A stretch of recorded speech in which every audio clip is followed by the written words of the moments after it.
سيدنا محمد وعلى آله وأصحابه أجمعين. Assalamu alaikum wa rahmatullahi ta'ala barakatuh. This is Zaynab Ansari here, and it is my great pleasure to welcome our esteemed audience members and our respected mashayikh to a special program. This program is a joint effort of Jannah Institute and Tayseer Seminary, and this is Sunday, July 3rd. And I know we probably have a global audience, but it's Sunday, July 3rd. It is 7 p.m. Eastern, 4 p.m. Pacific. And for international guests, inshallah ta'ala, I will be introducing the program and kind of giving a bit of historical context about why this topic is so important. So welcome wherever you're joining us from. We are delighted to have all of you with us tonight and from whatever time zone that you're joining us from. My name is Zaynab Ansari, and I am one of the faculty members at Tayseer Seminary, which is based in Knoxville in East Tennessee in the United States. And the delightful program and speakers that we have tonight really kind of represent the leading voices in Islamic scholarship. And I'm just so happy to have this panel that we've convened. And I do want to mention, inshallah, just kind of by way of kind of an announcement for everybody here. The subject that we're discussing tonight is intended for mature listeners only. So I would really advise that if there are children here, if there are younger folks, that parents be advised that this is intended, again, for a mature listening audience. Now, for those of you in the United States, you obviously understand the importance of this historical moment. You know that we are really experiencing a time within the context of the United States where society is incredibly polarized. I mean, this idea of red states and blue states is something that is really getting to be a very kind of firm dividing line within the United States, where literally people are beginning to kind of self-aggregate around the political views that they hold. And really at the center of the so-called culture wars is this idea of reproductive autonomy, abortion, pro-life, pro-choice. So what I'm going to do, inshallah ta'ala, before I hand it over to our esteemed mashayikh and introduce them, I just want to give everybody a sense of why we are having this conversation tonight. So on Friday, June 24, just last week, the Supreme Court of the United States of America overturned the 1973 landmark decision entitled Roe versus Wade, and a 78-page opinion authored by Justice Samuel Alito. Alito was joined by the conservative majority, Clarence Thomas, Neil Gorsuch, Brett Kavanaugh, and Amy Coney Barrett. And in this 78-page ruling, Alito opined that the 1973 landmark case Roe v. Wade was egregiously wrong and must be overruled, essentially arguing, my dear listeners, dear sisters, dear brothers, essentially arguing that the United States Constitution does not give women the right to seek an abortion. Now, what happened was, again, this tension that really is kind of being manifest in society sort of writ large is being manifested in the court itself. I mean, the opinion was leaked about a month ago, and Chief Justice John Roberts, who was appointed by George W. Bush, his kind of incremental, gradual approach to effecting change on the Supreme Court was completely undercut by the majority opinion. So what John Roberts did was he issued a concurrent opinion, basically expressing reservations over the very sweeping, broad nature of the majority ruling, calling it a serious jolt to the legal system. And in his concurrent decision, he expressed the preference that he would have just really kind of limited the conversation around abortion to upholding this Mississippi law that was really the case they were deciding, which would ban abortion after 15 weeks. Again, calling the majority opinion a serious jolt to the legal system. So the dissenting opinion was authored by the three liberal justices on the Supreme Court: Elena Kagan, Sonia Sotomayor, and Stephen Breyer. And Justice Ketanji Brown Jackson, obviously not having been sworn in when this case was brought before the court. So the dissenting opinion by Justices Kagan, Sotomayor, and Breyer expressed dismay. And one of the things that they wrote was that young women, and I'm quoting, "young women today will come of age with fewer rights than their mothers and grandmothers." That from the very moment of fertilization, what they are saying is that from the very moment of fertilization, a woman has now no rights to speak of. That a state can force her to bring a pregnancy to term, even at the steepest personal familial costs. So we have a Supreme Court that has brought this ruling, with the dissenting opinion expressing a lot of dismay.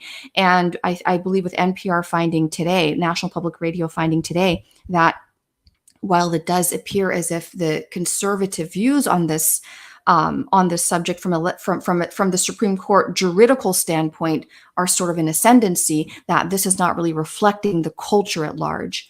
So the reason why I wanted to convene this discussion tonight, my dear listeners, is because the Muslim, I don't want to say the Muslim voices if there's a singular Muslim voice, but I really believe that Muslim voices that carry scholarly authority are really missing from this debate.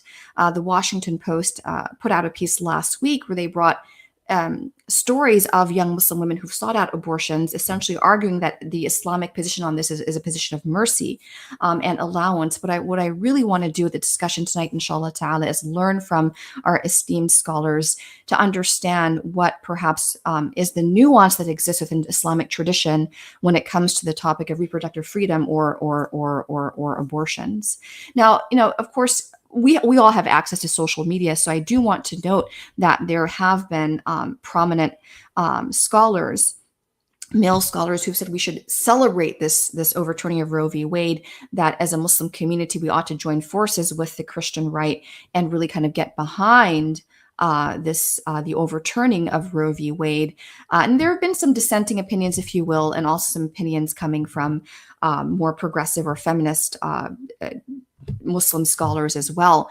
So those views are out there, and I want to acknowledge them. But what I want to really emphasize for tonight is that our esteemed speakers, Dr. Sheikha Haifaa Younis and Dr. Sheikh Hassan Lachheb, represent a traditional scholarship, but also a great deal of insight into the concerns of modern day Muslims. One final thing, in addition to ensuring that you don't have very young listeners for this program, because again, this is a mature subject, I also want to request, because I know that we're being joined by audience members from all over via Facebook and YouTube, live platforms. I would imagine questions are probably already coming in or about to come in. So I would really like to, not just suggest, but I'm going to insist that comments be kept relevant, questions be succinct, and that we respect the scholarship of our teachers and manifest the best adab, or the best of Islamic etiquette. All right, so with that, it is my great pleasure to introduce our first speaker tonight, Sheikha Dr. Haifaa Younis, who is a board-certified OBGYN, and she is the founder of Jannah Institute. And, for people that know me, I tend not to kind of read out bios. What I really want to say is that you really know the caliber of the scholar from their work, from their students, and from the personal impact that they have on your life. And when I think about Sheikha Haifaa, I think about a teacher, I think about a mentor, I think about a spiritual mother of all of us. And I think about someone that literally welcomed me and my children into her home without really knowing a lot about us, letting us play with her cats, benefiting from her suhbah, her amazing companionship. But the reason why I wanted her to be our first speaker is that she brings together the best of both worlds. Again, traditional ulum shar'iyya, Islamic studies, and she is a board-certified OBGYN. So, ahlan wa sahlan, welcome, dearest Dr. Haifaa. We are honored. Bismillah ar-Rahman ar-Rahim. Bismillah, alhamdulillah, wa salatu wa salam ala Rasulillah, wa ala alihi wa sahbihi wa man wala. Jazakallah khair. Sheikha Zaynab, I don't deserve all this. May Allah make me better than what people think of me and forgive what they don't know about me. It's a pleasure. Sheikha Zaynab has a special place in my heart. Before, she was my guest and we spent beautiful time, and even now, even more, she knows that. She's also one of our, walillah alhamd, gonna be our guest teacher this year for the whole year program in Jannah Institute, the Year of Knowledge. May Allah reward you. We wanted more from her, but I do understand how difficult this is. So alhamdulillah, it's a pleasure and it's an honor. And may Allah subhanahu wa ta'ala, I always say this, make me speak what pleases him. And this is the most important thing. And I'm going to ask everybody on the chat, this is a very polarized, sensitive topic. And there is no right and wrong if we don't look at it through the lens of Allah subhanahu wa ta'ala. if we're going to look through which state I live, and I'm addressing especially my beautiful audience from the United States, because if you're outside the United States, you don't feel what we are feeling. So don't look at it from the view of which state you live, or I am a woman, or I am a man, or I am a Democrat, or I'm a Republican. I want you to look at it from only one lens, and it's the lens of Allah subhanahu wa ta'ala. This is how we will become fair.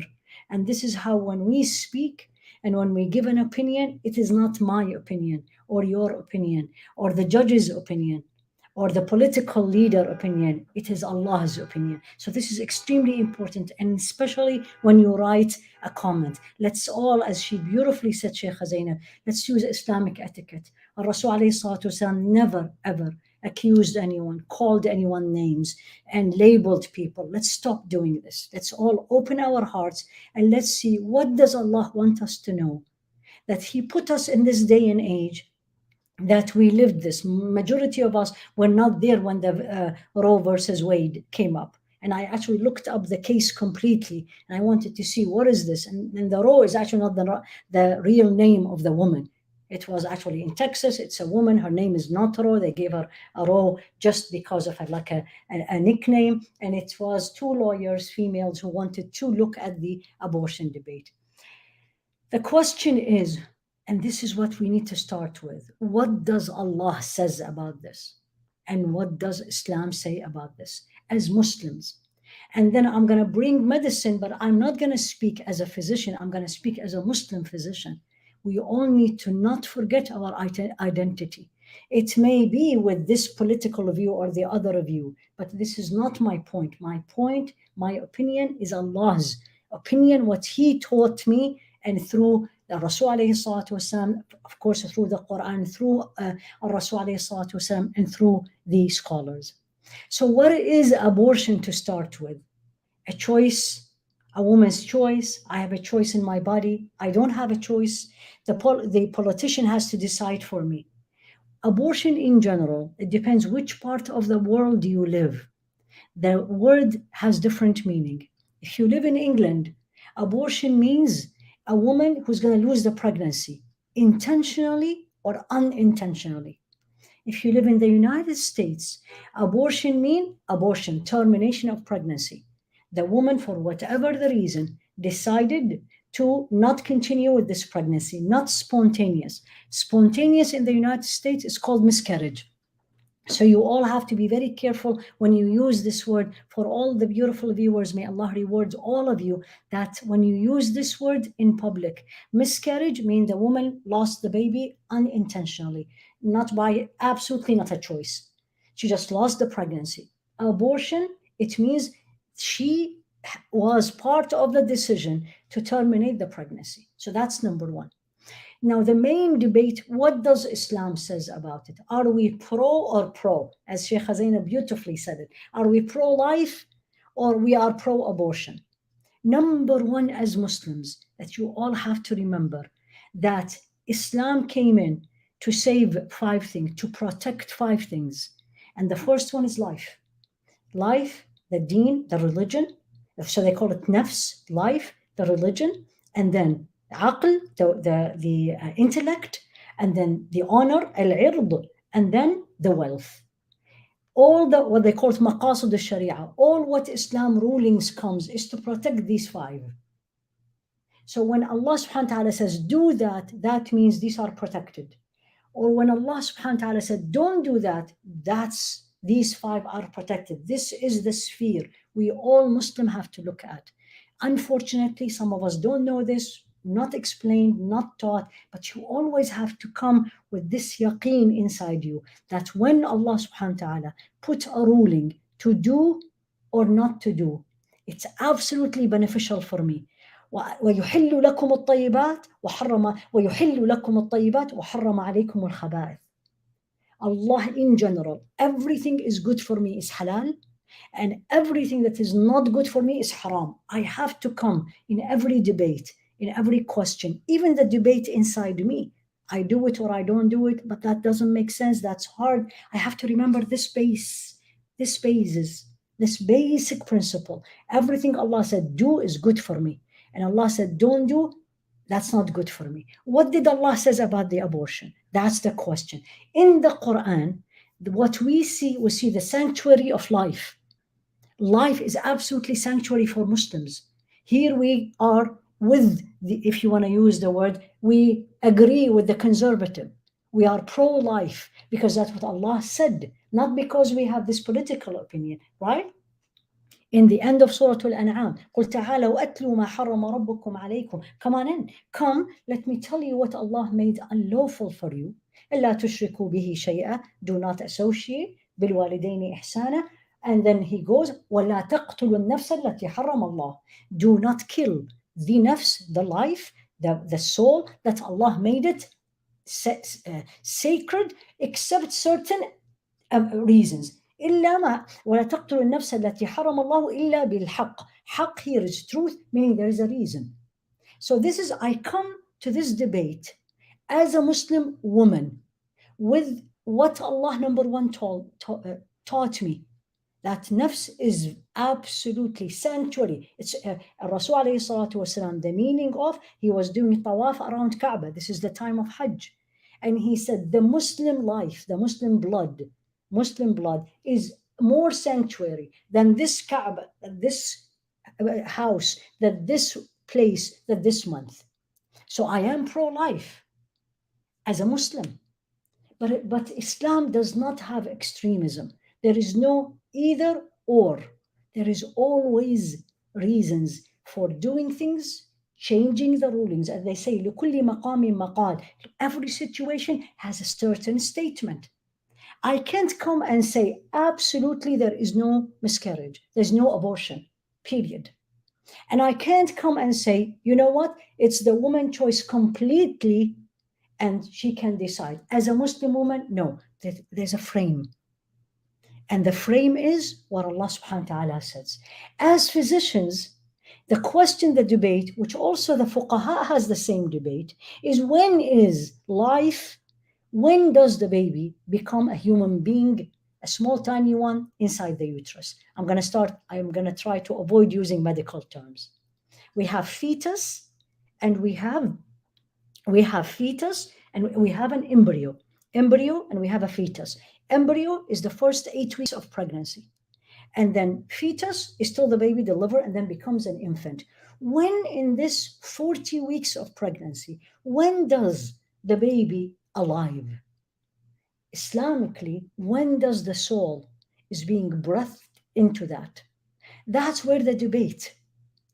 Because we as Muslims, once the life is being breathed inside the fetus or the embryo, then terminating that pregnancy has to be really looked at carefully. Again, I'm not going to say no at all. I'm going to say carefully, because now I have to balance the sanctuary of life of that unborn human being and the benefits why I am thinking. So it's always balance. نحن أمة وسطة. This is what I want all our viewers to remember. We are a nation. Allah created us. وَكَذَلِكَ جَعَلْنَاكُمْ أُمَّةً وَسَطًا. Allah said this in Surah Al-Baqarah. And therefore, and this is how we made you a nation of balance.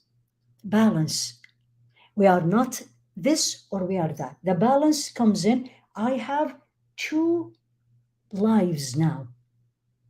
Which one is more important? Islam agree, everybody agree, that when the life of the mother is in danger, if we continue the pregnancy, then you terminate the pregnancy, and there is no question about it, provided 3 Muslim physicians attest that this is a life-threatening condition. And again, without going through medical details, but yes, there is certain cardiac conditions where the woman absolutely will die. Of course, we don't know for sure, but the possibility of death is very high. Then the life of the mother comes first, and you terminate the pregnancy. So here you go. Now, when you come into the mother is not in danger, is it absolutely not allowed at all, or is it allowed? So all of you, I want you to analyze it, move emotions out, look through the lens of Allah subhanahu wa ta'ala and the Rasul alayhi salatu wasalam, what he taught me and you, and what the jurists say. And I'm sure Sheikh Hassan will probably elaborate more than me on this point. So if the mother life is in danger, agreed upon by 3 Muslim physicians, or if there is no Muslim physicians, qualified physicians, that if she continue, I have seen it. Absolutely. I have seen it. The mother will die. There's no question about it. Then terminating the pregnancy is actually, in Islam, is almost an obligation, because you need to save the life of the mother. And the life of the mother supersedes the life that is not born yet. Now remove that part. And now you come and say, what about the rest? What about the woman doesn't want the pregnancy? Here we come the debate. First question, how far she is. Because in the hadith of Rasul alayhi salatu wasalam, which I'm sure again Sheikh Hassan is going to comment in it, this is the most frequent hadith, is brought up in this debate. It's in al-Bukhari, narrated by Sayyidina Abdullah ibn Mas'ud, where Rasul alayhi salatu wasalam commented on إن أحدكم ليجمع في بطن أخيه 40 يوم نطفة. Us, all of us are, and he mentioned the stages of creation. Subhanallah. The stages of creation that we studied in embryology as a physician. He mentioned it, alayhi salatu wasalam, more than 1400 years ago. That we all are created. Number one, we come from nutfa, spoiled water, which is the sperm and the egg. Egg is from the woman and the sperm from the man. They meet and then pregnancy starts. This is usually by about 6 days after intercourse, after the intimate relationship. This is formed now, we call it zygote, which means the sperm entered the egg and then moves through the fallopian tube, comes in the uterus. Subhanalladhi la illahu, it's going to attach to the wall of the uterus, and this becomes us after 9 months. So here, nutfa and nutfa both came together, right? And Allah said this in detail in Surah Al-Mu'minun. يا أيها الناس إن كنتم في ريب من البعث فإنا خلقناكم. People, are you in doubt that you will be resurrected? Well, look at how you were created. فإنا, verily we, خلقناكم, created you from نطفة, spoiled sperm. نطفة ثم يا أيها الناس إن كنتم في ريب من البعث فإنا خلقناكم من this is, I'm sorry, في الحج. In المؤمنون, in Surah Al-Mu'minun, the believers, Allah speak about them, right? That's نطفة, then فعلقة, that zygote attached to the wall of the uterus, leached, attached, علقة, and then فخلقنا العلقة مضغة, then this علقة gets bigger. Up till now, we're not even 6 weeks, not 6 weeks pregnancy. Then the alaqa become mudgha, chewable, flesh. And this is usually about 4 and a few days more pregnancy. فَخَلَقْنَا الْمُضْغَةَ عِظَامًا. Then this mudgha becomes, and from it, created bones. And now we are about 8 weeks. ثُمَّ فكسونا العظام لحمة, then the bones are covered with muscles. Now 8 weeks, finished. Embryo, finished, then becomes the fetus. ثم, and the only time Allah in this verse, he said ثم, then خلقناه خلقا آخر فتبارك الله أحسن الخالقين. In this, after 8 weeks, the baby is formed. Now you can see hands, you can see arms, you can see legs, you can see head, you can see body, and for sure you see fetal heart. In fact, fetal heart is at 6 weeks. Where is the soul here? Is this 8 weeks baby is a living human being? That's where the debate comes in. Because when is the ruh, the soul, will be breathed into this? Most of the scholars, based on the hadith of Rasul alayhi salatu wasalam, of the 40 days, they say is 16 weeks when the soul is going to be breathed in. I need to know this as a Muslim. Why? Because it's not black and white. It depends on the time. So after 16 weeks, for sure, no different opinion, the soul has already breathed inside this new to about to be a human being.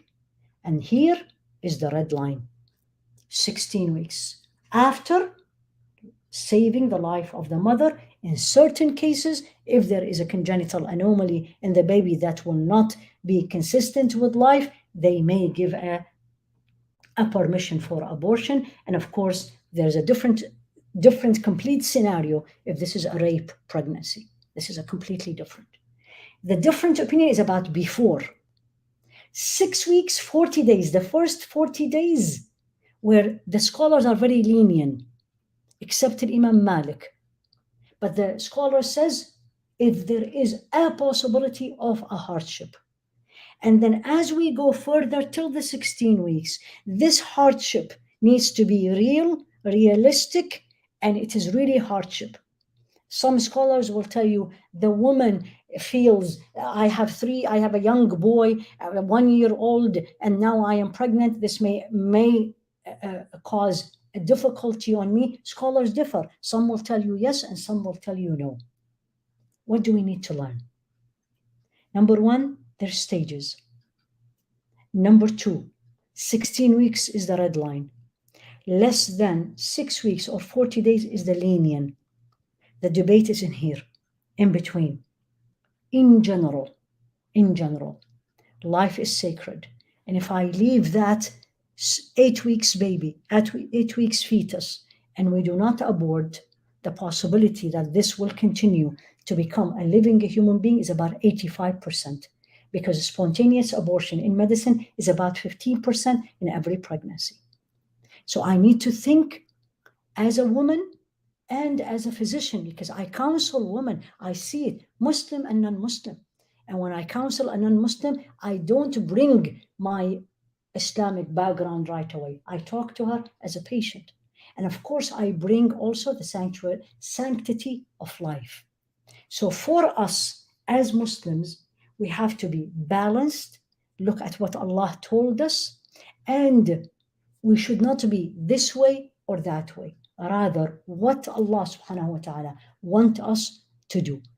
I just summarized it. I don't want to take a lot of the time because we agreed each of us will speak about 15 minutes. So we leave for you all the questions. But again, I'm going to end up by, if I have said anything right, it's from Allah only. If I said anything wrong, it's from me, my ignorance, the impact of shaitan only. I seek refuge in Allah that I say something and I don't practice it. And I will ask again and remind our beautiful viewers, mashallah, we have a good number of them, that let us put always the lens of Allah. As if some of you, if you know me, I always use this. Always when you talk, when you make decision, when you give your opinion, make sure you see it through Allah's lens, not my nafs or yours or other people.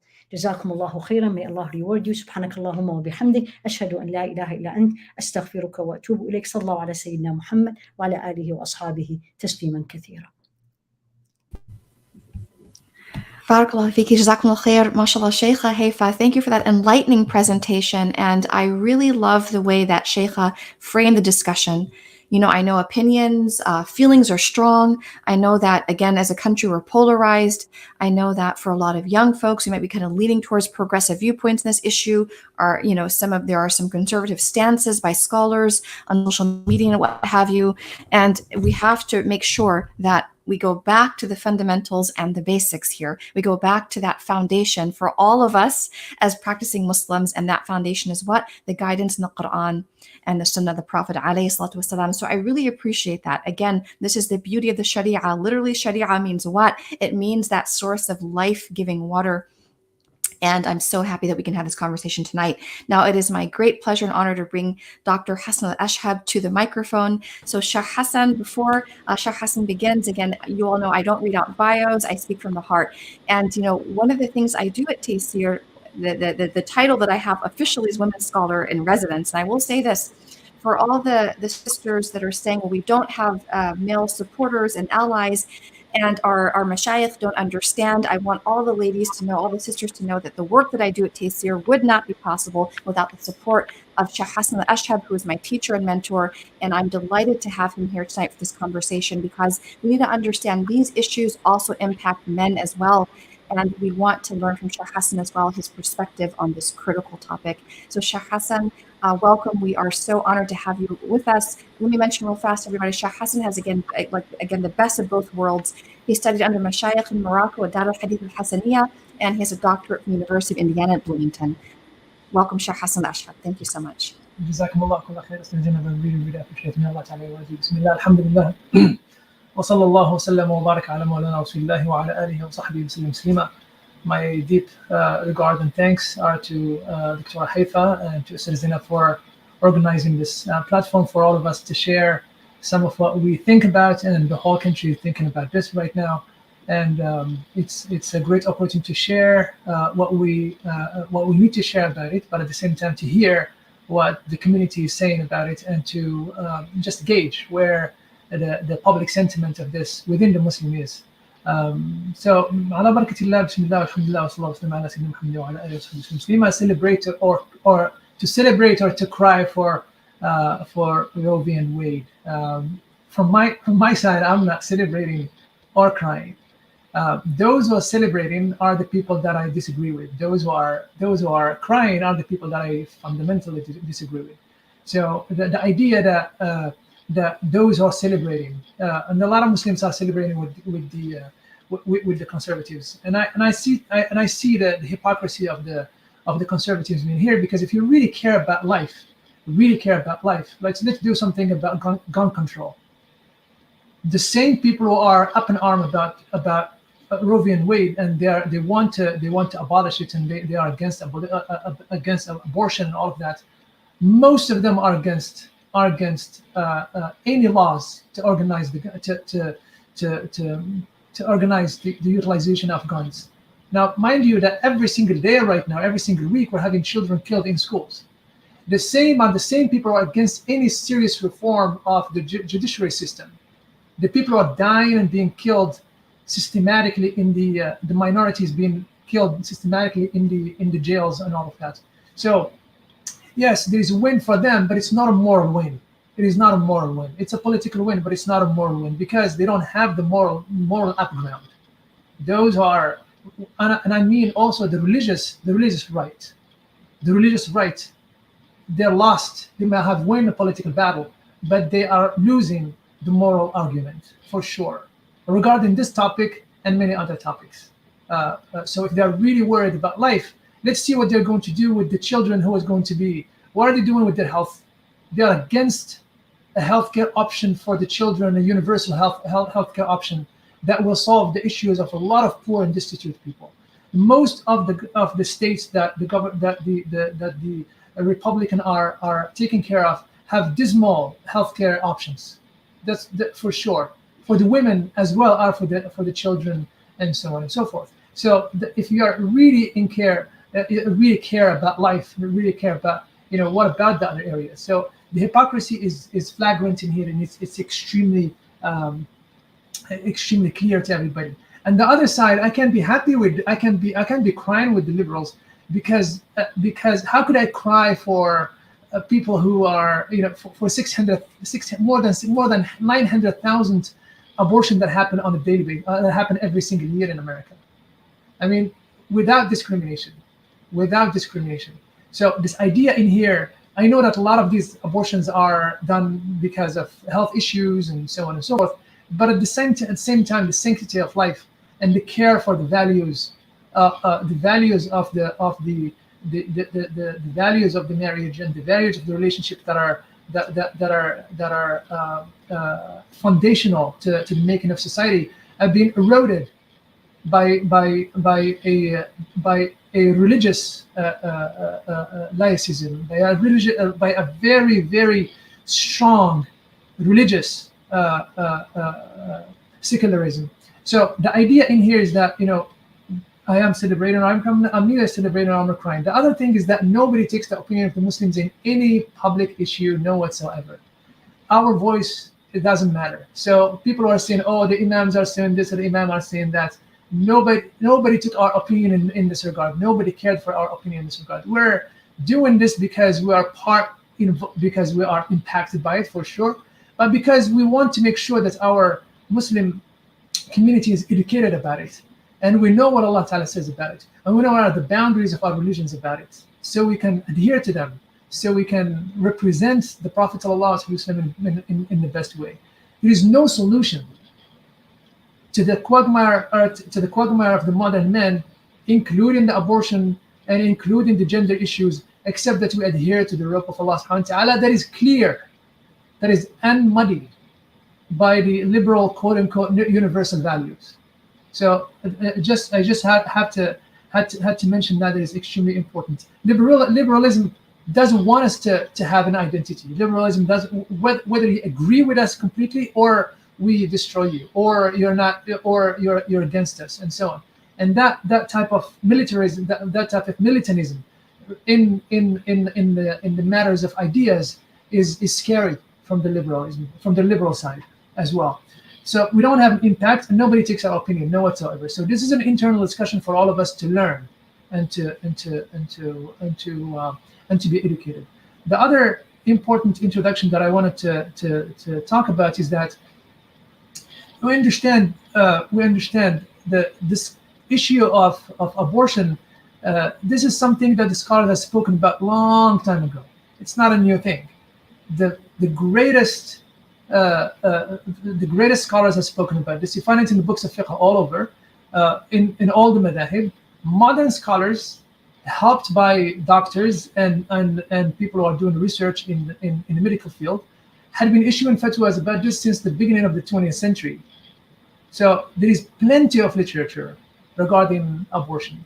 This is not a new thing. For us to do some ijtihad, there is all the cases and all the scenarios that had to do with abortion are all enveloped and circled and surrounded by the ahkam shar'iyya, by the shara'i rulings. The only thing that we need to find ourselves doing is to ask ourselves, what is our foundation?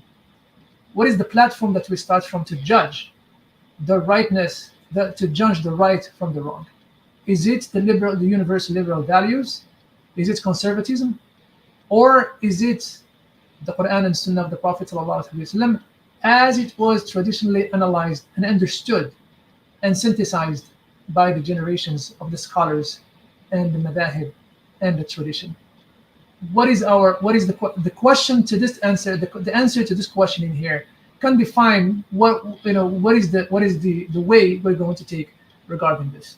So in matters of fiqh, there are 3 ahadith that will organize this. I'm not talking about the ahadith of al-azl. I'm not talking about the ahadith of before the drop of before the sperms get into the womb of the. I'm not talking about those ahadith. Ahadith al-azl. There are plenty of ahadith about al-azl that are extremely strong about not even doing azl. Right? I'm not getting into that. I'm talking about the hadith that organized the issue of abortion that all the scholars stem from, or all the opinions stem from these 3 hadiths. The first one is hadith rawah Imam Bukhari and Muslim. Shaykh Haifaa, Dr. Haifaa had mentioned it. Shaykh Sayyidina Abdullah ibn Mas'ud radiyallahu ta'ala anhu, where the Prophet sallallahu alayhi wa sallam said that the person will be collected or gathered in the womb of his mother 40 days as a nutfa, and then from nutfa to alaqa, and then يكون مضغة مثل ذلك. So 40 days. ثم يرسل إليه الملك, and then the angel will be sent to the person to the baby or to the fetus after the 120 days to blow the soul in him or in her, right? And then the hadith continues. So it mentions clearly the 120 hadith. So 40 days, and then the angel comes in and then blows the soul, and so. And then the second opinion, the second hadith is hadith rawah Imam Muslim, الحديث من حديث سيدنا حذيفة بن أسيد رضي الله عنه. حديث حذيفة بن أسيد الغفاري رضي الله عنه. One of the great Sahaba. He was from the people who gave allegiance to the Prophet sallallahu alaihi wasallam in Al-Hudaybiyah and so on. So very well-known Sahabi. He lived in the Kufa and he died in there. He said, سمعت رسول الله صلى الله عليه وسلم يقول إذا مر بالنطفة 42 ليلة. When after the drop of the semen or the sperm get into the womb, 42 days. 42 days. So it remains in there 42 days. All the developments happen. 42 nights. then Allah Ta'ala will send an angel, and then He will fashion it. So the fetus will be fashioned, start taking shape, and then we'll create, and then we'll fashion its hearing, and its sight, and its skin, and its flesh, and its bones, right? And then Allah, and then He says, "Ay Rabbi adhakarun am untha," and then He said it decided about the gender and so on and so forth. But this hadith clearly states 42 days, 42 nights, right? And then we come to the opinions that comes from this hadith. The third hadith rawah Imam Bukhari and Muslim, min tariq Sayyidina Abu Hurairah radiyallahu ta'ala anhu, that two ladies from the tribe of Bani Hudayl fought together. One of them hit the other one with a rock. The other one was pregnant. She killed her and killed the baby inside. The Prophet ﷺ said that she has to free a slave for the baby who has been killed. The Prophet ﷺ gave full agency to the person, to the baby who was still in the womb of his mother. So from these ahadith, and with the cases that happened in the time of the scholars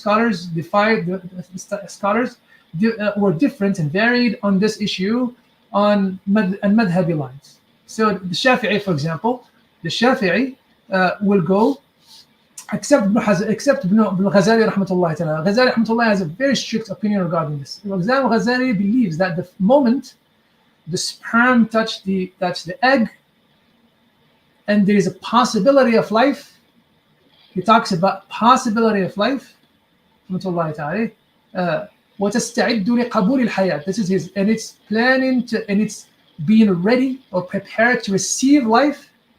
It is haram to make the abortion, which means that it is haram to make an abortion from every state, every stage, every moment. But that's not the Shafi'i madhab. The Shafi'i madhab rahmatullahi ta'ala alayh is that summarized in Ibn Hajar rahmatullahi ta'ala alayh, mentioned this في تحمة المحتاج, قال والحرمة تبدأ من بداءة الأخذ بالتخلق.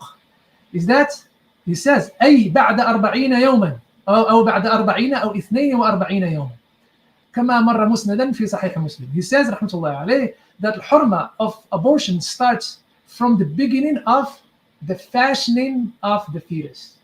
The embryo start taking shape, start becoming a fetus. Once it's become a fetus, before the 120 days. This is the opinion of Imam Shafi'i. This is the opinion of the majority of the school of the Shafi'i madhab, is that the 40 days, the 42 days, 42 nights, then the hirma begins.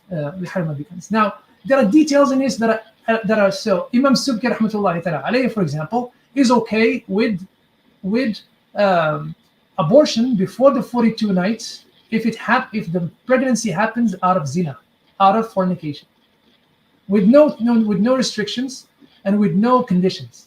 He says, rahmatullahi alayhi, Imam Subki rahmatullahi ta'ala, one of the greatest peaks and mountains of ilm in the Shafi'i madhab and in the ummah of the Prophet sallallahu alaihi wasallam, said that before the 42 nights, one can do abortion for relationship that are illicit relationship, from pregnancy that comes from the illicit relationship. Now, going to the Imam to the Hanafis rahmatullahi ta'ala alayh, there is a very misconception in here that says that there's a misconception that the Hanafi do 120. They go with 120 days. Before 120 days, it is okay to do abortion before the 120 days, which is not true. There is a lot of nuance within the Hanafi madhab, right? It is a lot of nuance within the Hanafi madhab. So the Hanafi madhab, for example, the Hanafi madhab, and I have summaries of quotes in here. The Hanafi madhab goes. There is a most of them goes with the takhalluq as well, 42 nights. Most of the Hanafis go with the beginning of the shape of the fetus taking shape. And before that, it is makruh to make a abortion, and after that it is haram, and that hirma keeps on climbing and going higher and higher until the 120 days. After the 120 days, there is no way, even if the baby will come out with some defects, it's haram to make an abortion. And I'm going to say a few words about that later on. So the Malikis are the strictest in here, The Malikis are the strictest, and the Hanabila أنه يحرم إسقاطه بعد مرور 220 يوما على بالإلحاد. That it is haram, very strong haram, to make any abortion or to drop the baby after 120 days of pregnancy. And this is the period in which the soul is being blown into the being of the fetus. Now, there are a lot of details regarding this. I'm not want to bother you with that. The Malikis are the most extreme, the most tight. I wouldn't say extreme, but they are tight in this. Is that the moment the rahim gets into, the moment the mani gets into the rahim, even before 40 days, it is haram to do any abortion. And then this harma becomes even higher when إذا نفخت فيه الروح حرم إجماعا. And ابن المنذر رحمة الله تعالى عليه in كتاب الإجماع, he mentioned the ijma' that there is no, Ibn al-Mundhir mentioned that there is an ijma' that no abortion should happen after 120 days. Regardless, there is one case for it, and it is the case of the health of the women that is endangered. The scholars are given conditions for that should be conditions for that from the doctors, testifying that the actual health of the woman is in danger. And then, so what is all of this for? Because the moment the baby becomes, if we take with the 42 nights, the moment the fetus becomes shaped, it has agency. And that agency is protected by, this is not the baby of the woman, this is the property of Allah subhanahu wa ta'ala. It's not the property of the woman. At that moment, it is the rulings of Allah ta'ala that are, if you're killing a person if you do that. And there are so many ahkam that the ummah, that the scholars had talked about regarding if the woman or anybody if a woman does abortion, or she's forced to do abortion, or somebody had made her by hitting her, so the abortion, what are the ramifications and the penances and so on that go through. That's very detailed in the fiqh Islamic. So this is not a new thing for us. This is a very downtrodden path that is surrounded by tremendous amount of ijtihad, tremendous amount of flexibility, tremendous amount of understanding. There's tremendous amount of realism. It's not emotions, and it's not ideals that are completely far away from the path of Allah subhanahu wa ta'ala. That are realistic. He understands the people. He understands what they're going through. They even talked about the person who cannot handle financially and so on and so forth, and there is burden for them, and so they even talked about that, right? So this idea that that the liberal views are new and they are inviting, and they give agency to the woman completely. What about the agency of the baby? Who are to decide that life starts when we want? Life starts when we want it to start, not when Allah subhanahu wa ta'ala told us it started. Right? So going with the most liberal one, which is 120 days, before that, if there are reasons for it, one can consider. Before that, one can consider. I definitely, looking at all the adillah, look at all the opinions, one should not dare to go through that path after the 40 days, the 42 days of pregnancy. The Prophet, Allah subhanahu wa ta'ala, told us in the Quran about people who kill their children because of financial issues. وَلَا تَقْتُلُوا أَوْلَادَكُمْ خَشْيَةَ إِمْلَاقٍ. And Allah subhanahu wa ta'ala talked to us about rebuking people who are rebuking people. وَكَذَلِكَ زَيَّنَ الْكَثِيرُ مِنَ الْمُشْرِكِينَ قَتْلَ أَوْلَادِهِمْ شُرَكَاؤُهُمْ لِيُرْدُوهُم وَلِيَلْبِسُوا عَلَيْهِمْ دِينَهُم وَلَوْ شَاءَ اللَّهُ مَا فَعَلُوا in Surah An'am. Allah subhanahu wa ta'ala is telling us about those that had been misled by their gods and by their deities and by their doctrines, and they beautified for them the killing of their children. So the idea in here is to be sure, inshallah, that our salvation doesn't lie with the universal values of liberalism or with the conservatism. It lies with following the sunnah of the Prophet ﷺ, following the very clear guidelines that are this issue has theological underpinning and has and has fiqh underpinning and realism and societal ramifications. So the Sharia takes care of all of that. If you look at all the ahkam of the, and I have my critique of the ahkam, I have my critique of some issues of fiqh and so on and so forth, and I have some critique of my issues, some issues related to women fiqh in our tradition, but not this one. Not this one. This one is clear cut and is extremely understanding, extremely. ألا يعلم من خلق وهو اللطيف الخبير. It's extremely understanding and extremely realist.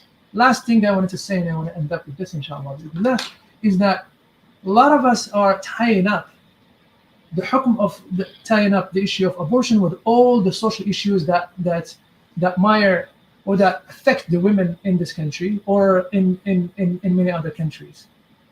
And a lot of people are saying, unless you find solution to all of these babies and all you find solution to all of these women, all you find solution, financial solution, and so on and so forth, we shouldn't talk about this. I think that there is a moment where our feminism, there's a moment where our sisters and our brothers should think about this in a very, should think about this not in a reactionary way. My dear brothers and my dear sisters, and especially to my sisters, feminism and the principles of feminism are the experience with European people with with patriarchy in the West, in America, and in the West in general. And that yardstick should not be the yardstick with which we measure every other tradition and every other experience. We don't have to create a feminism that is clashing, that is reactionary. Who are going to be standing with you in all the legitimate issues that you fight for if it's not for the men, right? So you keep on alienating the mashayikh, keep on alienating and going hard on them in ways that I didn't see anybody who said any unreasonable thing, and going hard on them and insulting them that they're backward and that they don't understand the women and so on and so forth. Then make them understand the women. Make them understand, right? And we're here to listen, and we want to listen. But this idea that every topic that consider women, we have to clash and we have to fight and we have to exclude anybody else other than women to talk about it, it becomes ridiculous. And to create an environment instead of umran, akhawi, instead of brotherhood and sisterhood, with which Allah subhanahu wa ta'ala told us to build our prophetic communities, we create environments that doesn't create environment animosity that leads nowhere. It creates even more animosities. It creates even more problems and issues for our children and for ourselves. So my sincere plea to whoever is addressing this issue is that the respect that is necessary, but at the same time to really question ourselves, what is our platform that we start from? What is the platform? Because if we start from the premise that we are Muslims and we are adherents to Allah Ta'ala's hukm and the Prophet Sallallahu Alaihi Wasallam, then we have to follow usul fiqh are clear in here. The hadith are here, and the checklist to deduce the ahkam from this hadith are well known. So the idea in here that we need some liberal values in here to complement, there is nothing to complement in here. This is a downtrodden path that has been cleared. And we ask Allah Ta'ala to put barakah in what we say. We ask Allah subhanahu wa ta'ala to grant us tawfiq, and we ask Allah subhanahu wa ta'ala to grant us understanding. We ask Allah subhanahu wa ta'ala to grant us the ability to affect the public discourse on this, because there will be time where the voice of the Muslims is going to be needed to solve a lot of these issues. There's a lot of distrust all over the places, and I think that this is a very right moment for the Muslim to come up with their opinion that is comprehensive, that touch the social issues and the personal issues and the economic issues at the same time. And you won't find that except in the Sharia of Allah subhanahu wa ta'ala. Ask Allah ta'ala to make us good custodians of that. Alhamdulillah Rabbil Alameen.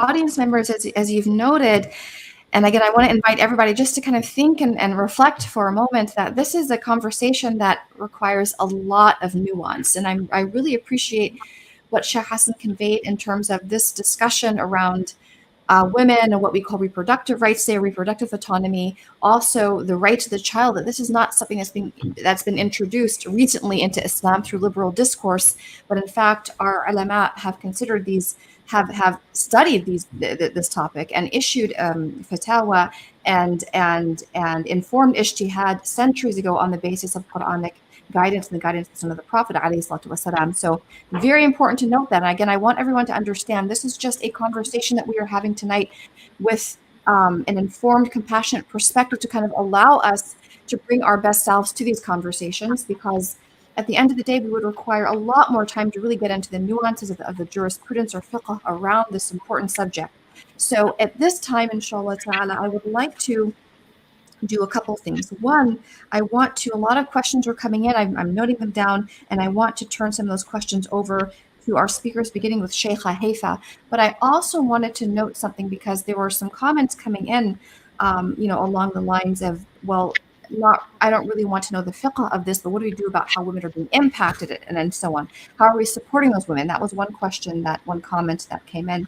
And, I really want to emphasize this particular point, especially to our female audience members, that all of us are coming from a place of deep compassion and empathy.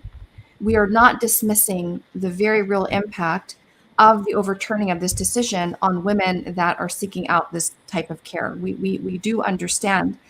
But what we are inviting, again, our assumption here, dear brothers and sisters, is that this is a Muslim audience, that we cherish the Quran and the teachings of the Prophet ﷺ. We cherish these ideals in the Sharia. So the assumption that we're all bringing to this is that if Allah subhanahu wa ta'ala, for example, is telling us in the Quran and not to kill your children for fear of want, and this is a very important ayah that I want to mention here, and this is chapter 17 of Isra, verse 31, Bismillah ar-Rahman ar-Rahim, وَلَا تَقْتُلُوا أَوْلَادَكُمْ خَشْيَةَ إِمْلَاقٍ نَحْنُ نَرْزُقُهُمْ وَإِيَّاكُمْ. I mean, this is really important. Do not kill your children for fear of want. We will provide. Allah is using the royal we. نَحْنُ نَرْزُقُكُمْ نَرْزُقُهُمْ وَإِيَّاكُمْ. It's not leaving out the parents and just focusing on the children, but here Allah Ta'ala is revealing, we will provide for them and for you. Inna qatlahum kana khut'an kabira, right? Inna qatlahum kana khut'an kabira. That verily their killing is ever a great sin. So the reason why I mention this ayah, my dear brothers and dear sisters, it's not to dismiss the feelings of anybody here, but I want to really note that throughout the Quran, when birth is being presented, when pregnancy is being presented, it's being presented as what? As a sign of Allah Ta'ala's majestic creative power.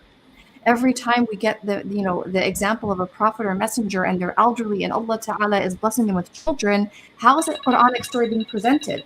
Right? And this is very apropos given that this is the Hijjah and the legacy of Sayyidina Ibrahim and Sarah and Hajar alayhim as-salam. So it's very important, my dear audience members, that we not lose sight of the principles being presented in the divine revelation here. So I just really wanted to note that. And with that, inshallah ta'ala, I now want to go to questions. So we are getting some very important questions in here, and I'm kind of consolidating them. So this first question is for Dr. Haifaa. And the question here is, let's see, make sure I'm going to the right question. Yes. If after that 16-week mark, if the mother finds out that the baby has complications such as Down syndrome or other birth defects, is it still haram at that time to have an abortion? Very good question. By the way, there's a lot of good questions, and some questions are realistic. It's not about fiqh or Islamic. It's about realistic living in certain states where everything is going to change. So let me address this one, and inshallah we'll address the other one. Now, congenital anomaly in the fetus, it is not one size fits all. So what does that mean? When you said Down syndrome, what do you mean? Which kind of Down syndrome? Let's look and learn this. There is congenital anomalies in the babies where it is inconsistent with life. The baby will not make it. We know that. I mean, there is clear cut, you do genetic testing, and the chromosomes comes in. And I've just recently had this case not even a year ago. In these cases, that is not, we call it not compatible with life. After 16 weeks or even before 16 weeks, this is where you bring the couple. This is not a decision one person does it. This is a decision you bring the mother, You bring the father. If they want to bring other member of the family, that's their choice. We sit, we normally do counseling. You all need to know one thing: abortion, terminating a pregnancy, it's a very hard decision to make. Don't you think this is an easy decision, regardless of the reason? This is very emotionally, it emotionally impacts the woman. I mean, I have seen it. I have in certain cases allowed it. And it, even when I am there, it is very moving. So if the congenital anomaly is inconsistent with life at all, and I had this case, I actually counseled the couple and I said, it's absolutely your choice. You know, you want to carry it, the baby will not make it. That's how it is, especially when it's confirmed chromosomal anomalies. I had two patients, one opted to terminate and one patient opted to continue. Another question was in there about the anencephaly. It's called the neural tube defect, the extreme one. All these that are non-viable, or the baby will not make it, as we say in the common language, it's absolutely their choice. Then this is their mother choice, absolutely. Now you come to Down syndrome. Down syndrome is a huge spectrum. There's Down syndromes, which is very mild, and they live. So not every Down syndrome. Other congenital anomalies in general, if they are compatible with life, that's where the parents needs to know that this is compatible with life. It comes with al-Hurmaniya. If it's after 16 weeks, now you are coming into a living human being. Yes, it is abnormal, but it is compatible with life. So in general, it is not allowed. But unless it is mother's life, severe mental illness. Well, you have to look into this also. Mental illness, severe mental illness, that the patient may be even worse with now having. I had a case where it is repeated congenital anomalies. It's all viable, but it's repeated. That has a huge impact on the mother. And now I worry about her well being and her life. So I want to make sure to all the listeners, these are not black and white cases. You can't say that's it. Down syndrome, terminate. No, Down syndrome. Every case, as I said in my talk, لكل مقام مقال. Every case has a situation. We sometimes had to, especially when I worked in Jeddah in a Muslim country, this was a huge debate. We had it with the fuqaha, we had Muslim physicians, myself, and we had actually a religious committee in the hospital to decide on this. But in general, non-compatible with life, that's allowed. Compatible with life, it depends what kind of an anomaly, and that will be each case by each case. Thank you. Jazakum khair, Shaykha Haifaa. I really appreciate it. Again, everyone, this is not black and white. Look at the nuance. And again, this requires not just sort of the understanding from the, as Shaykha is saying, not just the medical and even the nuance within the medical viewpoints, but also having that sort of, I would imagine, you have medical experts, religious experts, people that are experts in kind of mental health, and you're bringing all these components together. I'm going to send this question, inshallah, thank you, Shaykh Haifaa, to Shaykh Hassan. And this question, because, Shaykh Hassan, I cited the ayah from the surah, the Isra, but someone asked, well, are there no accommodations for people in severe financial hardship to go forward with an abortion? Yeah, Bismillah, alhamdulillah, sallallahu alaihi wasallam. Yeah, there are scholars who allowed abortion if it happens within the first 42 nights, it's even without any reason, just like fear of poverty or the situation, or they have a lot of kids and it was not was planned and so on and so forth. They allowed that. And they allowed it with karaha tanzihiyya. They allowed it with some reprehensibility. That word exists, right? So the idea in here is that it's not that there is no option. There is an option, but the idea in here is when it becomes so common that people are just like having that card in their pockets. I'm just going to do an abortion in here. That's not how it goes. So the Sharia is to deter people from thinking that this is something that is just right there, to think about things and to think about the ramifications. And so now, what about incest? What about incest and what about rape? So mind you that, again, this is because it's self-reported, right? Yeah, so because it's self-reported, we have 1% of all the abortions that happened in all that 900,000 abortions that happened in 2022 or 2021. We're talking about 1% that are 0 point something in incest and 0.7 or so in the when it comes to rape. Now, we can talk about that most of the rapes are not reported and all of that and so, but these are the stats that we have. So it considers a very small number of the abortions that happen in this country, right? So now, what is the Sharia says about that? Again, I said, so there is a spectrum in here. So the spectrum that starts from the most lenient is the one that any abortion that happened before 129 days is makruh, but it's not haram. That's an opinion. Some people say it's 42 nights. If it's before 22 nights, it is still makruh, but it's not haram. And of course, there are others who say that it's from the moment the semen touch the get into the womb and rest in there for even hours. It is you cannot have or days you cannot have an abortion. So the idea in here is that it's there. One can utilize this in this very extreme cases that does not consist of the majority of the cases of abortion.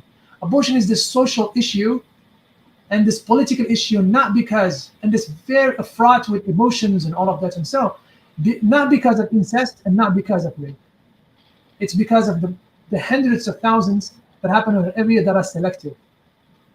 And it's not because of the health of the mother. Those are issues that the Sharia have dealt with, right? And even in the case of, so now, after the 42 nights, or after the 1 in 20 nights, there is no way that you'll find an opinion within the Sharia that allows somebody to do an abortion, to allow abortion, whether it's incest and whether it's incest or deformation of the fetus or for rape. There is an ijma' that you shouldn't touch at that moment. That's it. But especially if you know that the fetus is going to come out as blind or cannot hear or cannot walk, you cannot change the pregnancy at that time. There is an ijma' on that. This is Sheikh Qaradawi saying that. Ibn Baz made it. They have two spectrums of the fiqh of modern scholars saying that there is an ijma' on that. So that's the idea in here. But before that, before the 120 days or before the 42 days, that's putting that I'm lenient towards. Is the opinion of the 42 days, when the fetus starts taking shape. Before that, if there is a valid reason that is social or economic or health-wise, I mean by social, incest. I mean by economic, the situation is and so on, or health, one can do an abortion at that time.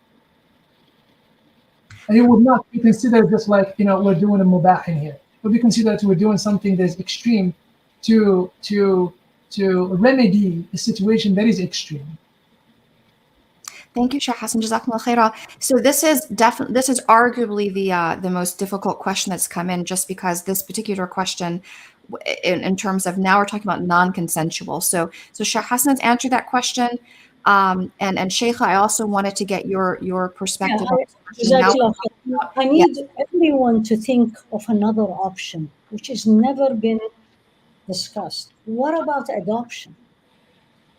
What about adoption in Islam? أنا وكافل اليتيم. I always say this to the woman who she's thinking of miscarriage. I was thinking of abortion. I'm not talking about health. I'm not talking about a non-viable congenital anomaly, all the others. One of the things that I discuss with the woman, this is a decision the woman has to do it with her husband. And again, we're talking about a Muslim couple. And I always say, listen, in front of Allah, Allah is going to ask me, what did you say? But Allah will ask you what you decide. And I will support the decision as long as the decision goes with the Sharia. If the decision doesn't go with the Sharia, then I feel very uncomfortable doing it. But also think of adoption. So, for example, the question came up about the fear of lack of means. I can't. I have 7 children, and then here I am. I got pregnant again, right? Even before the 40 days, which majority of the scholars are lenient about it, except Al-Maliki. Even that, I was like, okay, why don't you give the baby for adoption? Think of that one. So this is one option we have always to entertain. We need to take in consideration case, as I said, case by case. There was another point I just forgot to know. What was the other point in the question, Ya Sheikh Zainab?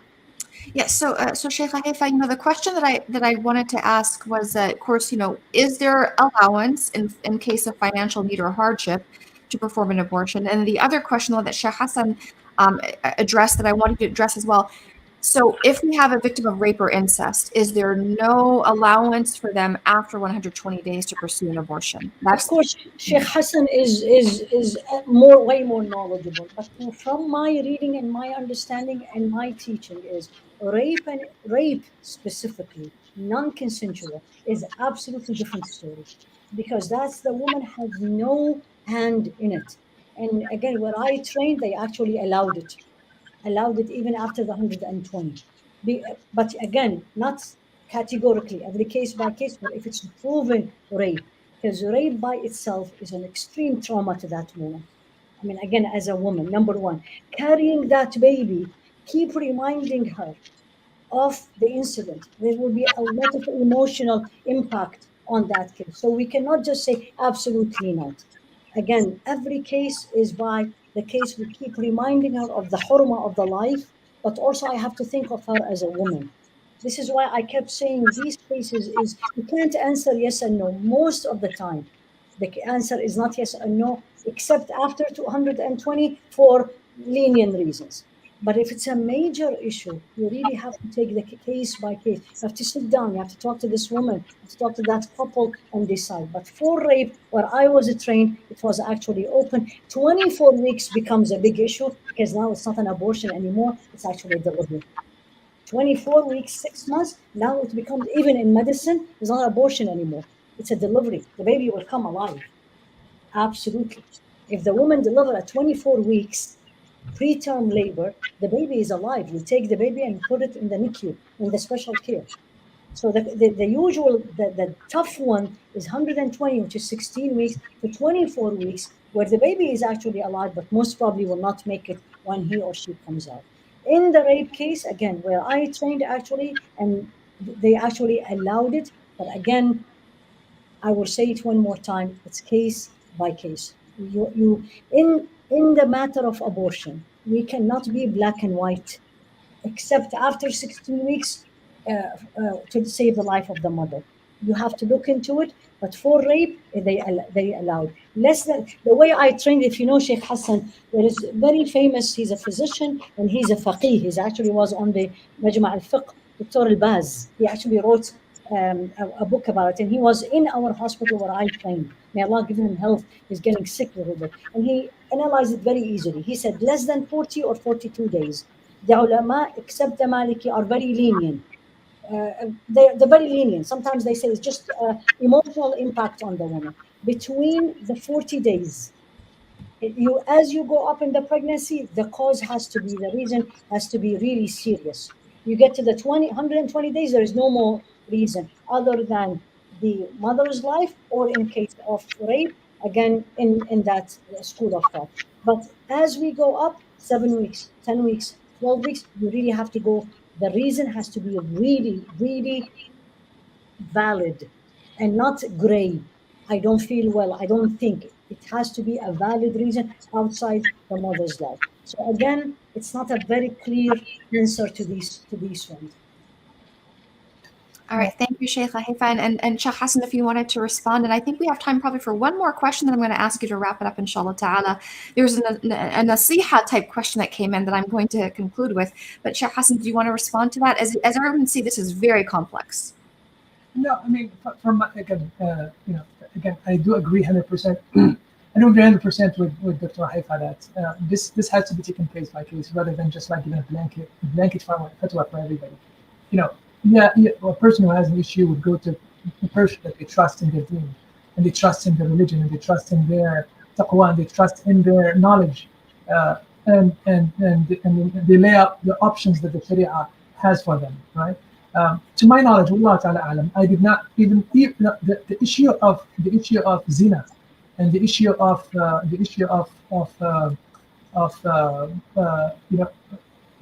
illicit relationships, and also for rape, had been mentioned in the books of fiqh, had been mentioned in books of fiqh earlier, and the modern one as well. So they talks about it, right?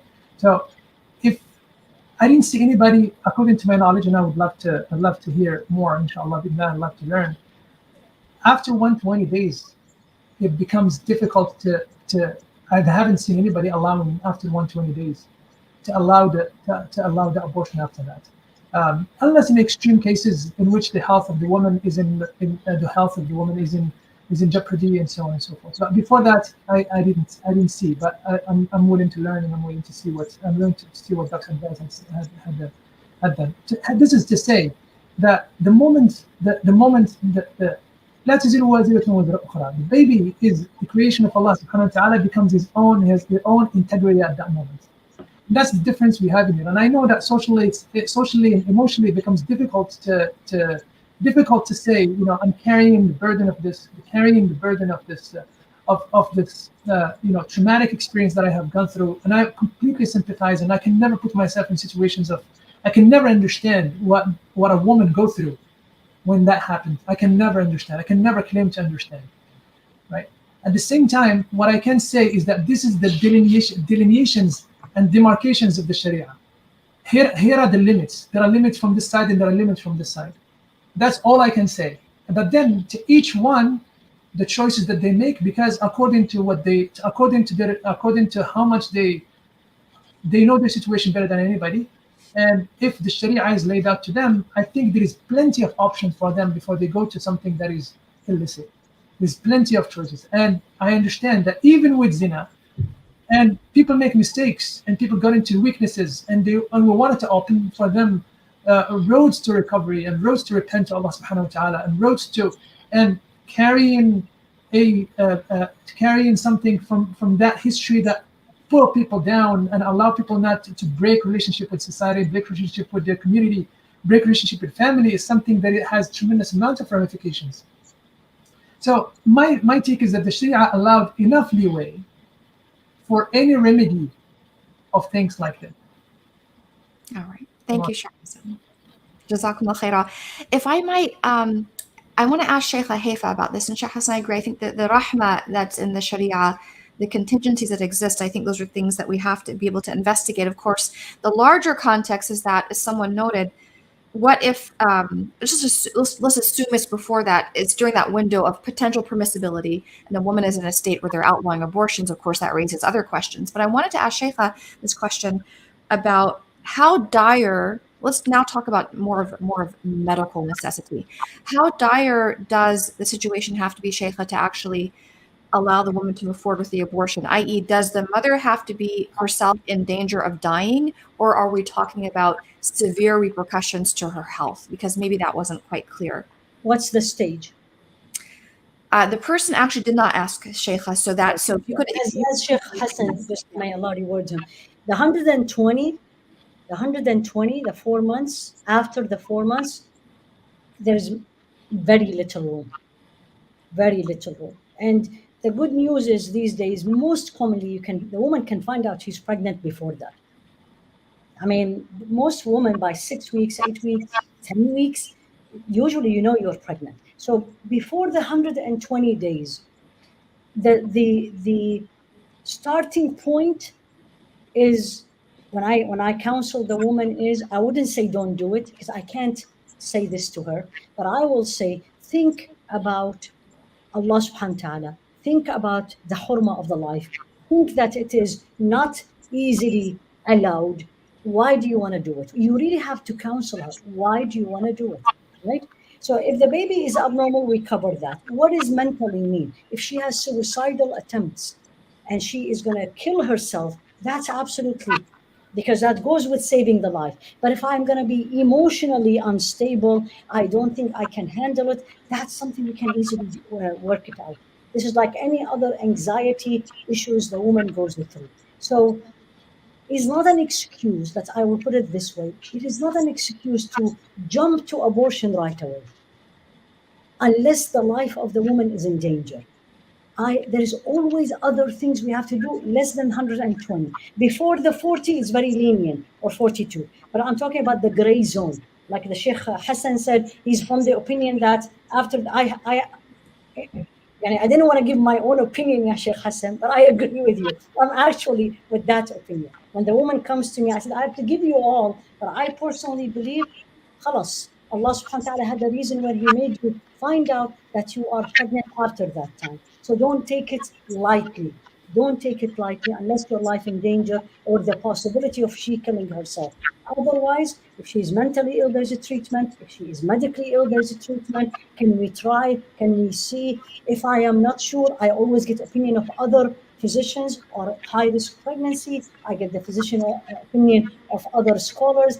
Again, it's not a one-person decision. There's two lives here. There's two human beings. You always have to think of it. And one of the comments was there, what about the child right? I don't like using these words. But yes, you have to think of the baby also. وإذا الموءودة سئلت بأي ذنب قتلت. Allah said this in Surah Al-Takwir. The girl will be asked, why did you kill me? And so this is also Islam, the two points. So the gray zone between the 40 or 42 days and the 160, case by case, have to look into it. Is there other option, valid option, that will bring relief to the woman without the abortion? I want to use this term. Most of the time, the answer is yes. Most of the time.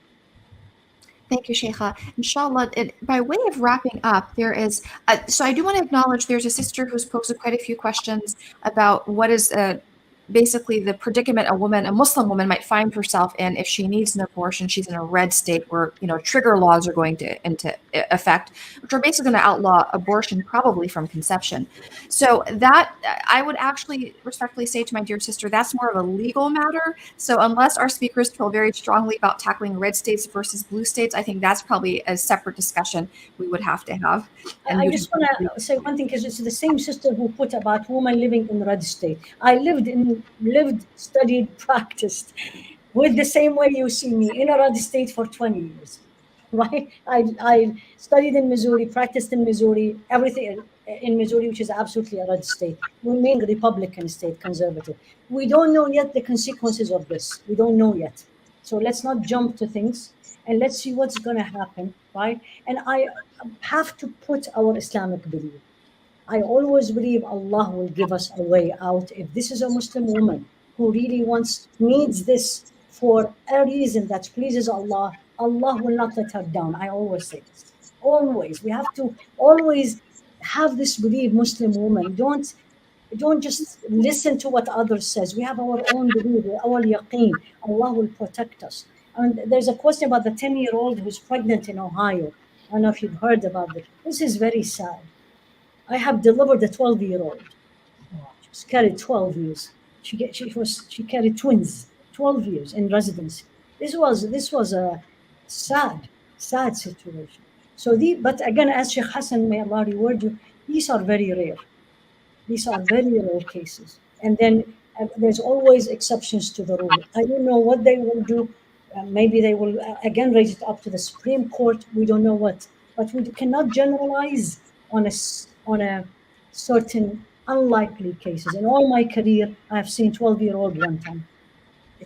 So you know what I'm saying is, like, let's talk about the most common and the rare cases. To every case there is a statement. Thank you.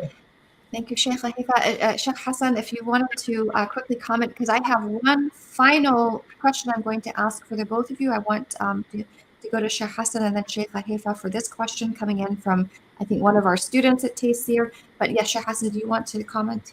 Yeah, Jazakallah khair. Really appreciate it, Dr. Haifaa. I really appreciate, again, having somebody who's practicing the crux of the matter and seeing it on a daily basis and affecting it on on women is extremely important. Having that point of view is essential for all of us to put in context, because a lot of times the issue of abortion is a theoretical for many, for all the women, for all the men, or most of them, is a theoretical thing. We read it in the books, but this is the lives of people. So a lot of people are asking us, like, okay, so you're talking about, you know, limiting the things to 120 and all of that, and so what are you doing for all of these women that are going to be they're going to be, you know, coming to a system that is already fragile, social net system that is extremely fragile? What do you do with those?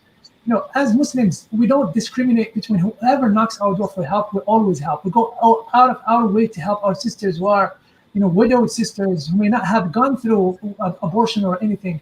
The Muslim community has always been generous, has always been open, has always been never put conditions. You know, and I'm pretty sure this is not just in Knoxville. This is in every community in America. There are orphanages that are coming out in America right now. ICNA and Islamic Relief. There's plenty of places for women who have been going through hardship, whether it's women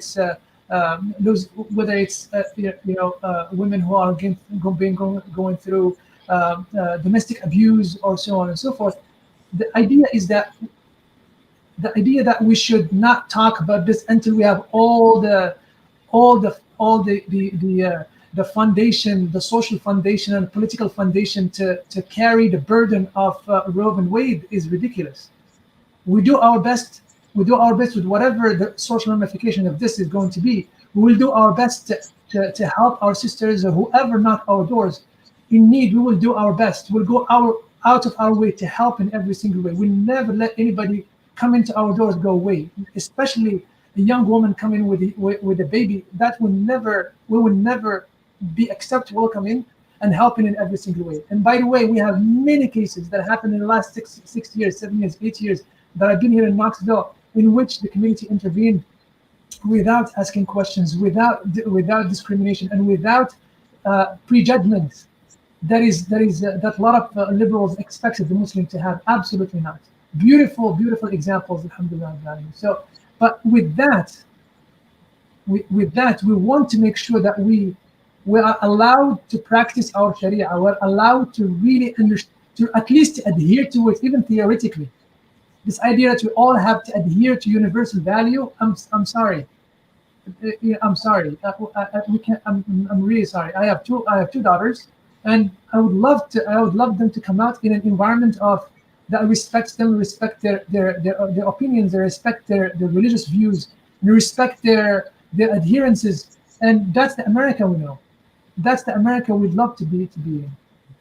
Jazakallah khair. Thank you, Sheikh Hassan. We're very grateful to have you here with us tonight. And Sheikh Haifaa, so for both Sheikh Haifaa and Sheikh Hassan, the question that came in, and this would be a huge, so we have to really kind of condense this down as much as you can.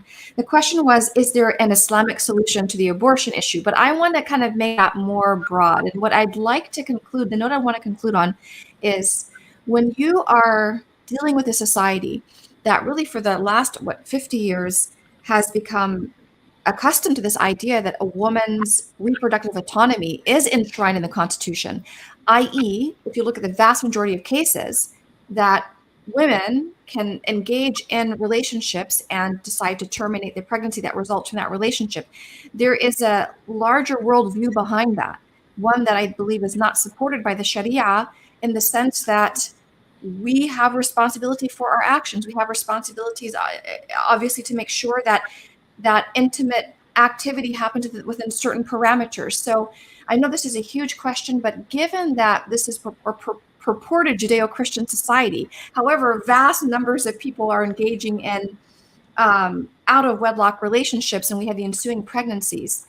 Is there any nasiha that we as a community can bring to bear on this, given the teachings that we have that actually empower human beings to live lives of modesty, chastity, and restraint? That's really, I think that piece is really missing from the discussion. Is this just pie in the sky, dear Sheikh Hassan and dear Sheikh Haifaa, or can we offer a solution here? And I want to go to Sheikh Hassan and Sheikh Haifaa, inshallah, to conclude. Bismillah, alhamdulillah.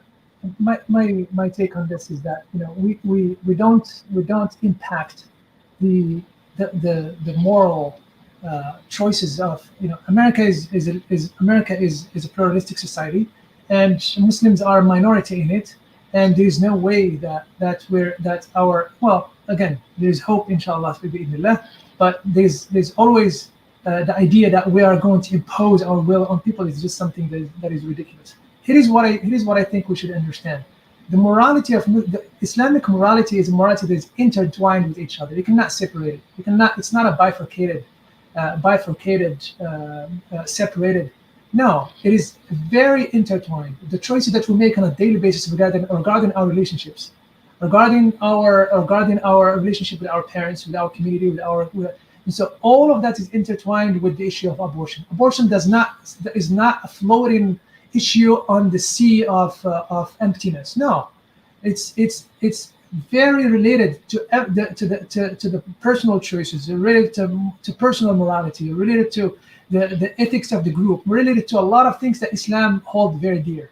In a Muslim society, most of these issues will not be a problem. Why? Because people will be self-governing. There will be an extremely important factor that doesn't exist in a secular society, which is al-wazi' ad-dini, which is the fear and awe of Allah subhanahu wa ta'ala, haya from Allah subhanahu wa ta'ala, and that haya from Allah subhanahu wa ta'ala prevents us from doing that which is wrong. And the wrong is predefined by that which Allah subhanahu wa ta'ala had talked about in the Quran. So when we say, that God had prohibited us from engaging in zina or in fornication and adultery, and how much of I don't want to reduce abortion to only that. That's not what I'm doing. But let's face it, most of it happens in that way. So when we don't choose, when we don't have any say on the moral choices of the American society, then we have to deal with the ramifications of the plural choices, right? Of the choices of the many, and that's what it is. In the Muslim community, we have to. The only thing that we have to, as a gift to the American society, is to increase this awareness, is increase this morality that is not individualistic, a morality that is completely universal, that the choices that I make can have an impact on my village on a daily basis. That I'm not making choices that only impact me. It will impact everybody. So the idea in here is that we have a choice, we have a chance in here. And I'm going to say this for whatever it's worth, and I hope it's not offending anybody. For many years right now, the failure of Christianity and Judaism is not in, with all the political wings. I think that the failure is a moral failure. It is a really serious moral failure. And when we have to come in and readdress this issue, this is the gift to the American society. This is where the Muslim voice has to come out. We have to speak more about the morality of the collective. We have to speak more on what against consumerism, against materialism, against all of these issues, against individualism in every single way, against this extremely subjugating materialism, right? We have to speak about these issues more and give a good example for community that lives its values that lives its values in its fullest and lives its values in coherence with itself, and then we can see the impact. The impact of that will be less abortions that are selective or that are by choice or that are out of adultery, less adultery. The concept of boyfriend and girlfriend, so many Christian communities have failed to deal with it, and then they ceded to it, and so on and so forth. So all of these issues, we can make a say. There is a historical moment for the Muslims in America to make a dent and to have a voice. And I think we shine to adopt the liberal values wholeheartedly and wholesale, doing a disservice to the American community, because we're depriving them. We're depriving them of solution to all of these issues. Right? Alhamdulillah. Jazakallah khair. Thank you, Sheikh Hassan and Sheikha Haifaa. So you can see I ended on this note, subhanAllah. So Sheikha, I would love to hear your thoughts, because again, my question is, are these Islamic values impossible to achieve? We have people living them every day. So I'd love you to speak to that. I actually يعني أتعبت من بعدك يا شيخ حسن. As we say, he made my job is very hard, but I will share a real incident happened yesterday with me, actually. The real estate agent I was talking to, he was actually Christian, because he was showing me that he's a Catholic practicing, because he was taking his children to the retreat place, which interestingly, we do Muslims use the same place for Muslim retreat. So of course this debate came in. Absolutely. And we all as Muslims really need to be ready. And I always say to people, don't be shy of being a Muslim. Don't. It's beautiful. It's a skin, Allah gave it to me. And he keeps telling us, and I'm not bragging, I'm not being arrogant. It's beautiful. So I said, listen, Islam for me, and I'm speaking as a physician, is a deen of prevention. It's not a deen of treatment. And he said, what do you mean? I said, Islam prevents put huge obstacles to all the means that will lead to the woman get pregnant, and then we will talk about the abortion. He said, what do you mean? I said, listen, do you know what is the punishment for the intimate relationship outside marriage in Islam for both men and women? And he said, what is it? I said, listen, it depends. She is virgin, he is virgin, she is virgin, or they are not. And I gave him, and I said, imagine if this was practiced one time, how many illegal abortions or how many illegal pregnancies you will see. So we need to look at our deen as a deen of prevention. Lower your gaze. There is a limit to intermingle. How do we intermingle? La khalwa. I talked with him about the being alone with a man, and I talked about Me Too movement. And I said, look what Me Too movement brought. Brought what Islam taught us years ago, is that the relationship between a man and a woman, they are not related, needs to be regulated by the person himself, not by the government or by the company. Me as my taqwa to Allah subhanahu wa ta'ala. And I fully agree with Sheikh Hassan. Talk about Islam, my beautiful audience, men and women. It's a beautiful deen. And before you talk about it, you practice it. You show it. Especially my beautiful sisters, if you wear your hijab, you are actually talking Muslim. Be nice, be beautiful, talk about it, spread the knowledge. You don't have to change people. Allah is the one who changed people. But I need to tell them the beauty that they are not seeing. And look at the time, and I said this to the man yesterday, I said, for 23 years in a whole society, can you believe it? There was very few cases of pregnancy outside marriage. This is our history. We just need to know it and love it and talk about it when the opportunity comes in. That's how I see it. Thank you. Barakallahu feeki. Thank you, Sheikha.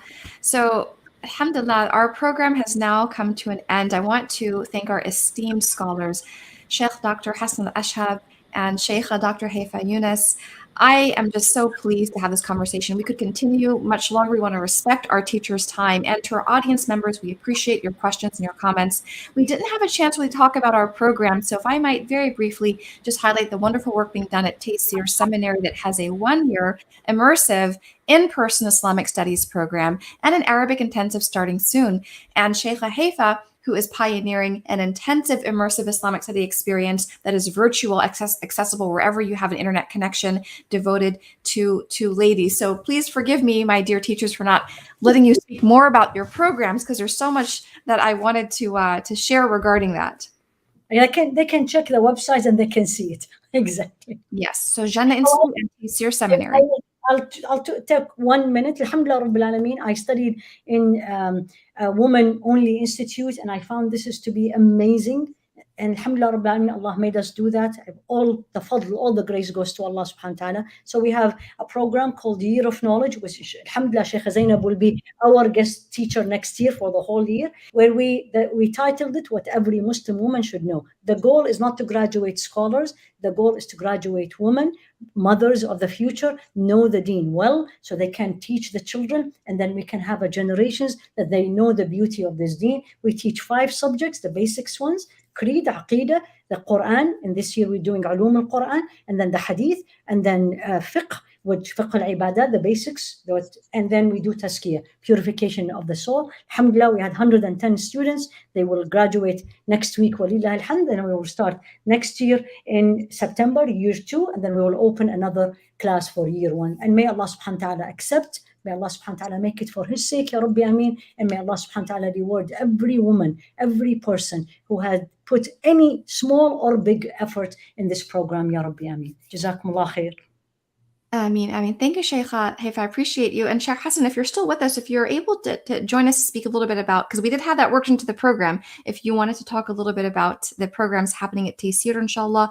And then if I could get our wonderful moderator behind the scenes, if, alhamdulillah, we have links to JannahInstitute.com, and for Tayseer is TayseerSeminary.org. And again, there is an Arabic intensive starting soon. It's in person with a potential virtual component. And we have a 1-year immersive program in Islamic studies that we have started back in 2015. And that is an in-person experience in beautiful East Tennessee. So Sheikh Hassan is back. If you can, inshallah, just tell us something about that program at Tayseer. Thank you so much. I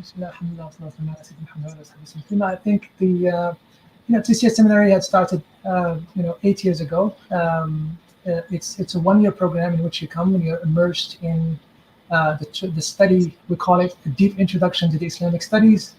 But at the same time, the most important valuable part of Tayseer, in addition to being immersed in all of the traditional subjects and disciplines and so on, is a very spiritual environment. At the end of the day, if we inject all the information in the minds of people, if we don't transform them spiritually and connect them deeply and intimately and experientially to Allah Ta'ala and to His Prophet sallallahu alaihi wasallam, and with a good understanding to the tradition, I don't think we're having an impact on them. So the spiritual experience is what makes Tayseer a place of suhbah, of companionship, a place of love of Allah Ta'ala, a place where people learn how to worship Allah Ta'ala properly, the qiyam, there is spiritual retreats, there is a spiritual, there is a beautiful companionship day to day with the teachers. At the same time, there is always contextualization of the information. There is no information that is taught in here that a person would say, what do I need that for? We take the tradition to be our lens with which we read our future, with the way we make choices on a daily basis. So the tradition in every aspect of it becomes extremely relevant, becomes extremely practical, becomes extremely necessary. And that's what Tayseer is about. Also, I can't say more about the environment of love and mahabbah and companionship that is alhamdulillah very elevating and very elevated and very, very purifying and very sobering. And we have students alhamdulillah that come to us from different ways of life, from different ages, and so on. You could see them together, working together, worshiping together, crying together, laughing together, like a beautiful family. So I invite everybody to check us out. If you can come to visit us, that's great. If you can, then make dua for us, inshallah, bi'idhnillah. Make dua for Jannah Institute, that Allah Ta'ala put barakah in it, that Allah Ta'ala elevate it and make it a source of guidance and goodness and a lighthouse of khair, inshallah, in America. It'd be a place where our daughters and our sisters and our wives and our mothers will go and find a bosom of rahmah and khair and love and connection to Allah subhanahu wa ta'ala, ya arhamar rahim. So ask Allah Ta'ala success for everybody who works for the study of Allah Ta'ala. Thank you, Jazakumullah khair. I'm so excited. Subhanallah, that we were able to bring these amazing scholars together for this important conversation. Very quickly, in the chat, there is a link to a Telegram community where Jannah Institute has prepared a nice PDF booklet containing dua from the Quran and Sunnah. So make sure you check that out.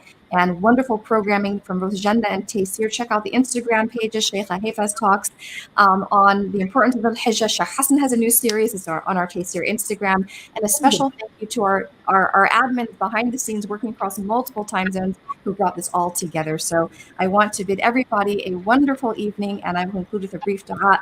And please, please, please make dua for our wonderful scholars who devoted their time and came and taught us tonight. May Allah Ta'ala bless and protect and reward both of you and your loved ones. Ameen ya arhamar rahimin. And thank you so much. And to our audience, thank you for joining us. Inshallah, we hope to see you again soon. And we will conclude with a brief dua. Subhanallah wa bihamdik, ashhadu an la ilaha illa anta, astaghfiruka wa atubu ilayk. And we ask Allah subhanahu wa ta'ala in the days of the Hijjah to bless us with acceptance, elevated niyyat, forgive our sins, allow us to observe the day of the fasting and Yom Arafah in particular. And Jazakumullah khairah, everybody. السلام عليكم.